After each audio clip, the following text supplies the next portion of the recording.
प्यारे बच्चों, एक बार फिर स्वागत है आपका नवांकुर लाइव क्लास में। आज हम परीक्षा की तैयारी कैसे की जाए इस विषय पर चर्चा करने के लिए उपस्थित हुए हैं। तो देखिए, परीक्षा आपकी शीघ्र ही प्रारंभ होने वाली है और मैं आपको अर्थशास्त्र विषय पर बात करने वाला हूं कि अर्थशास्त्र विषय में आप कैसे तैयारी को अच्छी बेहतर बनाकर अच्छे अंक ला सकते हैं। तो इसके लिए आपको सबसे पहले पाठ्यक्रम पूरा करना होता है, जो हमने पहले कर लिया है। आप टेंशन फ्री रहें, किसी प्रकार का तनाव ना लें, क्योंकि हमने कक्षाओं में पाठ्यक्रम को अच्छी तरह से तैयार कर लिया है, समझ लिया है। ठीक है, अब ब्लूप्रिंट के हिसाब से हमने तैयारी की है, लेकिन फिर भी हम ब्लूप्रिंट पर एक बार फिर फोकस करते हैं कि हमें किस प्रकार के प्रश्नों के उत्तर कितने शब्दों में तैयार करना है। ठीक है ना, कितने शब्दों में तैयार करना है और हमें प्रश्नों के उत्तरों को कितने बिंदु या किस टाइप के जो क्वेश्चन बन सकते हैं उनको हम फोकस करना है, देखना है कि यहाँ से किस टाइप का प्रश्न आ सकता है। पहले बता चुके हैं, लेकिन फिर भी हम इस चर्चा के माध्यम से स्पष्ट करेंगे कि आपकी तैयारी बिल्कुल तनाव मुक्त रहे, स्ट्रेस ना हो किसी प्रकार का। ठीक है, आप आराम से बिल्कुल फ्री, एकदम कूल माइंड से जो है आप पेपर की तैयारी करेंगे और पेपर देने जाएंगे तो बहुत अच्छा पेपर जाएगा। ठीक है, तो चलिए स्टार्ट करते हैं। हम आखिर कौन कौन से अध्याय से किस टाइप के प्रश्न आने वाले हैं परीक्षा में। आपका जो पेपर रहेगा वो 10 से 1 तक है और 21 फरवरी को है। ठीक है ना, 21 फरवरी को पेपर आप देने जाएंगे तो आप बिल्कुल टेंशन फ्री रहेंगे। चलिए देखते हैं हम कैसे तैयारी करेंगे, हर अध्याय के आधार पर हम देखेंगे। ठीक है, तो सबसे पहले हमारे पास व्यष्टि अर्थशास्त्र, 2 भाग है हमारे अर्थशास्त्र की किताब के। कौन सा? एक व्यष्टि भाग है और दूसरा समष्टि भाग है। ठीक है ना, अब देखिए, व्यष्टि वाले भाग में से 40 अंक आना है और समष्टि वाले भाग में से 40 अंक आना है। तो 40-40 अंकों के लिए हम कैसे अच्छे से तैयारी कर सकते हैं, इसके लिए देखिए आप सबसे पहले जो अध्याय है हमारा व्यष्टि अर्थशास्त्र, एक परिचय। व्यष्टि अर्थशास्त्र के परिचय वाले अध्याय में से आपके 2 अंक का प्रश्न आना है। ठीक है ना, 2 अंक का प्रश्न आना है और 3 अंक का प्रश्न आना है। तो उस अध्याय में से हमें कैसे सभी अर्थ याद करना है, व्यष्टि अर्थशास्त्र किसे कहते हैं, और व्यष्टि के अंदर जो हमारे टॉपिक्स हैं उन टॉपिक्सों पर विशेष रूप से अर्थ या परिचय के माध्यम से आप उसको तैयार करेंगे। जैसे अर्थव्यवस्था क्या है और केंद्रीय समस्याएं क्या है अर्थव्यवस्था की। ठीक है, फिर अवसर लागत है, इसी में अवसर लागत क्या होती है, अवसर लागत का अर्थ बताइए या अभिप्राय क्या है इसका। ठीक है ना, तो इसमें आपको अर्थ, परिभाषा और इसका आशय जो है या अभिप्राय, एक ही बात है, परिभाषा थोड़ी अलग है, लेकिन आपको अभिप्राय, अर्थ और आशय करना है। तो यहां से आपके 2 अंक वाले प्रश्न तैयार हो जाएंगे। फिर इसमें से 3 नंबर का प्रश्न भी आना है। तो 3 नंबर के प्रश्न के लिए आप क्या करेंगे, 3 नंबर के प्रश्न के लिए आप 3-3 बिंदु याद करेंगे, 3 बिंदुओं का वर्णन करें। जैसे कि प्रश्न आता है व्यष्टि अर्थशास्त्र की 3 विशेषताएं लिखिए या व्यष्टि अर्थशास्त्र की विशेषताएं लिखिए, तो आप कितने बिंदु लिखोगे? 3 बिंदु लिखोगे। नंबर 1, व्यष्टि अर्थशास्त्र व्यक्तिगत इकाइयों का अध्ययन होता है। ठीक है, कीमत सिद्धांत, इस प्रकार से आप 3 बिंदु लिखोगे और उनका वर्णन कर दोगे संक्षिप्त में। शब्द सीमा का ध्यान रखना है आपको। फिर अगला अध्याय है हमारे पास उपभोक्ता के व्यवहार का अध्ययन है। उपभोक्ता के व्यवहार का अध्ययन थोड़ा सा बड़ा अध्याय है।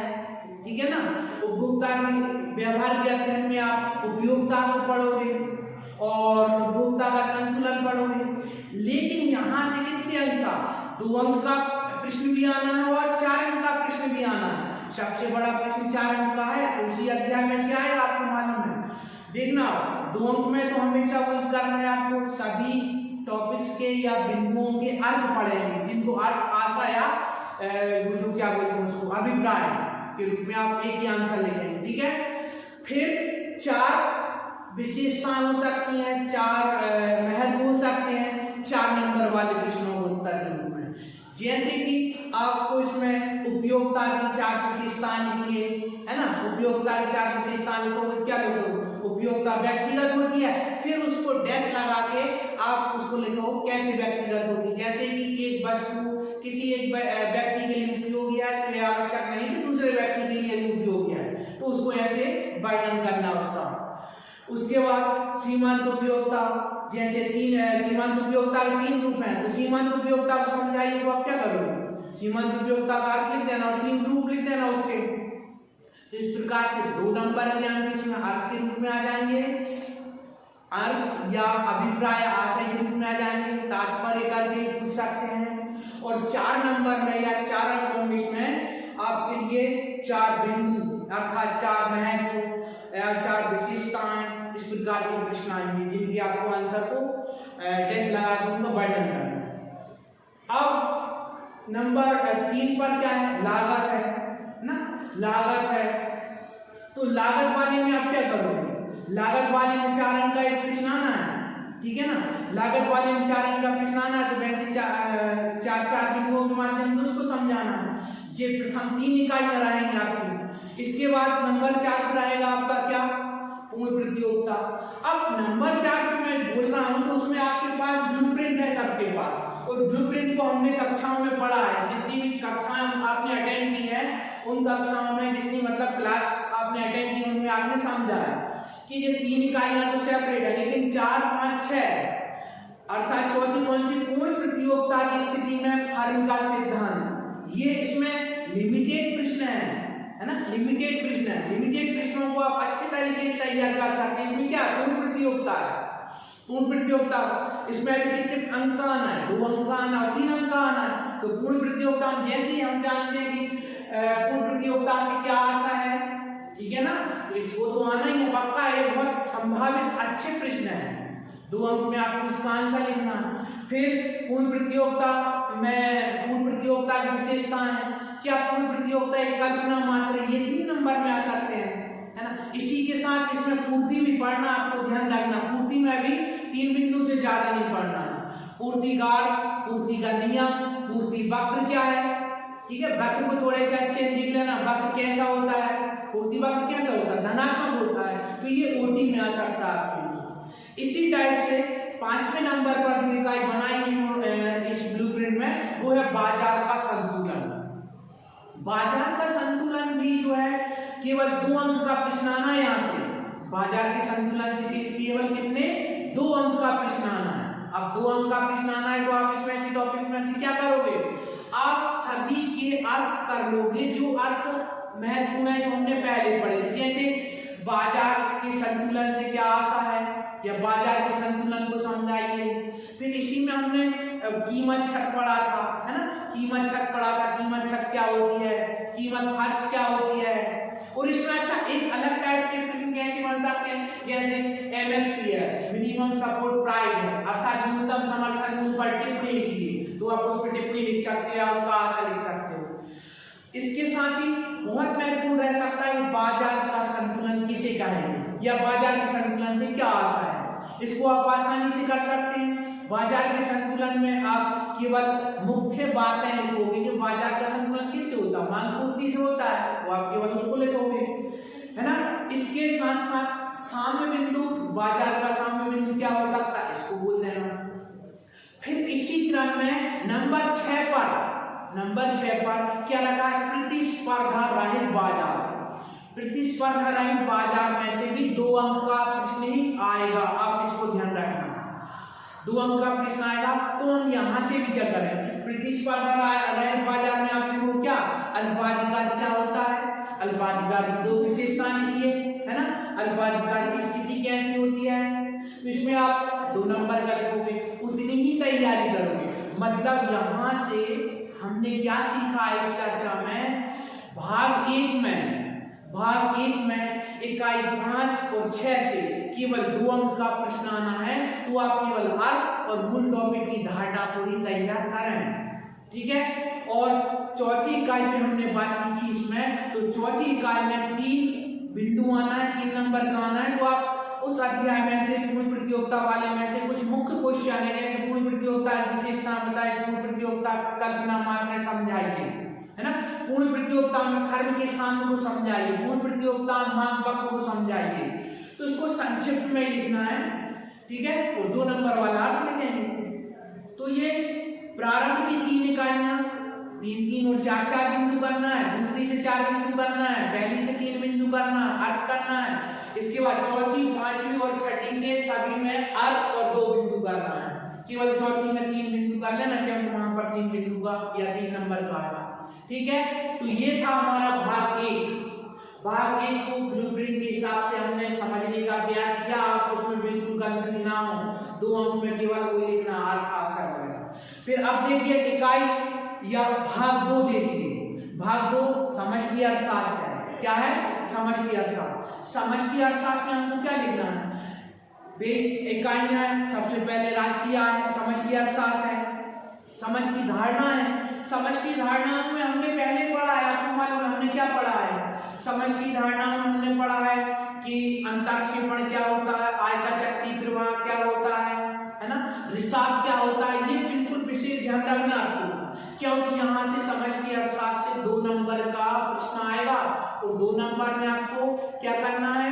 समष्टि धारणाओं के अंतर्गत केवल आपको रिसाव क्या होता है, अंतःक्षेपण क्या होता है, आय के चक्रीय प्रवाह क्या होता है, स्टॉक चर क्या होते हैं, प्रवाह चर क्या होता है, ठीक है। इस टाइप के प्रश्न आएंगे जिनके केवल आपको अर्थ लिखना है, अर्थ या उनका परिचय लिखना है, ठीक है। तात्पर्य के रूप में पूछ सकते हैं या अभिप्राय के रूप में पूछ सकते हैं।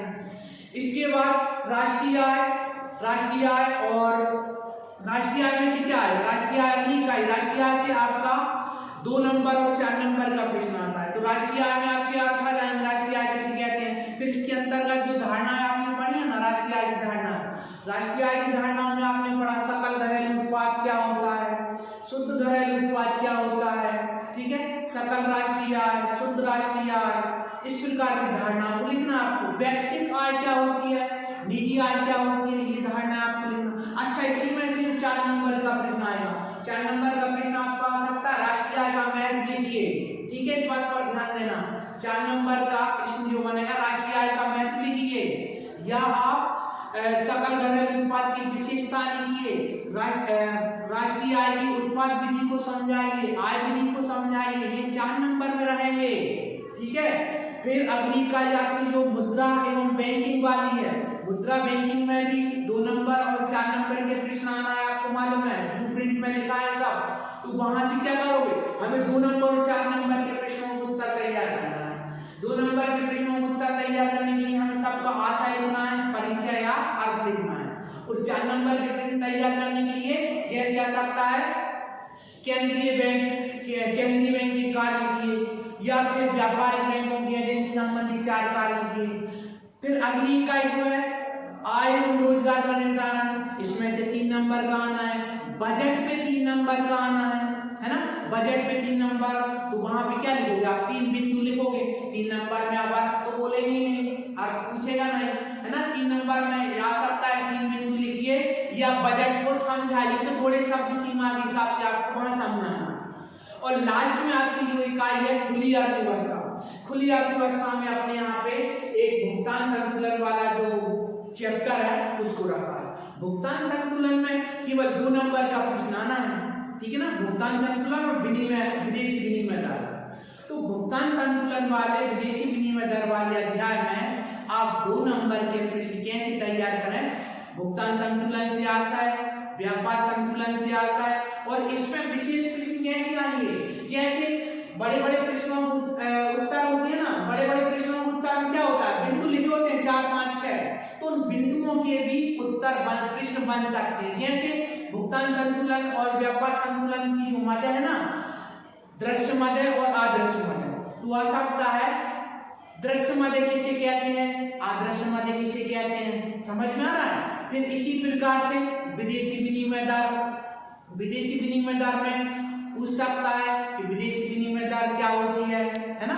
विदेशी विनिमय दर के अंतर्गत फिर बहुत सारे बिंदु हैं जो हमने पढ़े थे क्लास में। बिंदु कौन से, मुद्रा का मूल्य, विदेशी विनिमय दर के अंतर्गत पढ़ा था हमने अवमूल्यन, अधिमूल्यन और मुद्रा का ह्रास। इस प्रकार के प्रश्न आएंगे, 2 नंबर में आना है केवल। तो आपको 2 नंबर में क्या बोलना है, अर्थ बोलना, आशय बोलना है, या उसका जो प्रश्न बोले उसका आंसर लिखना है। जैसे आदर्श मध्य कौन सी होती है, आदर्श मध्य सभी प्रकार की सेवा आदर्श मध्यों में आती है, जैसे कि संचार है, बैंकिंग सुविधा है, ठीक है। अब हम यह चर्चा के माध्यम से स्पष्ट कर चुके हैं कि आपको 2 नंबर की प्रश्नों को उत्तर अर्थ के रूप में करना है, परिचय के रूप में करना है। 3 नंबर के प्रश्नों को आपको 3 बिंदुओं के माध्यम से करना है, टिप्पणी के माध्यम से करना है। 4 नंबर के प्रश्नों को आपको 4 बिंदुओं के माध्यम से करना है, ठीक है। इससे हम इस चर्चा से समझ चुके हैं, ज्यादा हमें अधिक तनाव नहीं लेना है और स्वतंत्र रहना है, मानसिक रूप से फ्री रहना है, ताकि हम अच्छे से प्रश्नों के अनुसार लिख सकें। क्योंकि आपने सब पढ़ा है, आपको यदि घुमा के या थोड़े से भाषा थोड़ी सी जटिल हो जाए तो आपको उसमें कंफ्यूज नहीं होना। और जो हमने तैयार की है उसके माध्यम से ओटी हमारे जो है ओटी भी कंप्लीट हो जाएंगे, उसमें आपको कोई टेंशन लेने की जरूरत नहीं है। आशा करते हैं इस चर्चा से, इस संवाद से आपने कुछ सीख ली है जो तैयारी में आपके लिए बहुत ही सहायक होगी। धैर्य रखें, अच्छी तैयारी करें। धन्यवाद।